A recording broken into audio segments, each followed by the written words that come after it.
संसदर शीतकालीन अधिवेशन में मरुड़ी को प्रसंग कर बीजेडी संसद अधिवेशन पर रणकौशल प्रस्तुति निमंते आज नवीन निवास में बसिथिबा बीजेडी संसदीय दल बैठक शेष में यह कहते मुख्यमंत्री तथा दलर सुप्रीमो नवीन पट्टनायक एथिसह दल संसद में राज्य स्वार्थ जड़ित विभिन्न प्रसंग उठाइब तेबे बीजेडी एक धर्मनिरपेक्ष दल एवं यह समस्त प्रकार असहिष्णुतार विरोधी बोली नवीन कहते। नवीन पट्टनायक अध्यक्षतार बसिथिबा बैठक में 19 जन लोकसभा और 6 जन राज्यसभा सांसद उपस्थित थे। I've just had a meeting with the BJD MPs in the Lok Sabha and Rajya Sabha to discuss the various issues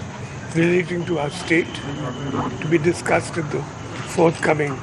Parliament session. Important issues such as drought in Odisha and many other issues. Will the BJD support debate on intolerance? Our party is totally secular and against intolerance in any form.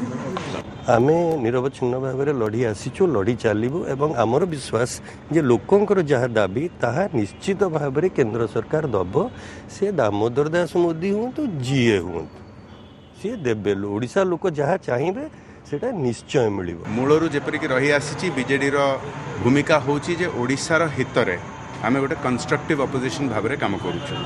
एवं ओडिशार हितरे जो जिनस नाही आमे ताको oppose करिचु ओडिशार हितरे जो जिनस अछि जोटा देशर हितरे अछि आमे ताको समर्थन देइछु हमर रोल ठीक सही भली रही नै बीजेडी इज अगेंस्ट इंटॉलरेंस एटा मुख्यमंत्री बहुत स्पष्ट करचंती बहुत थर मूलरू एथरे आ दुई गोटे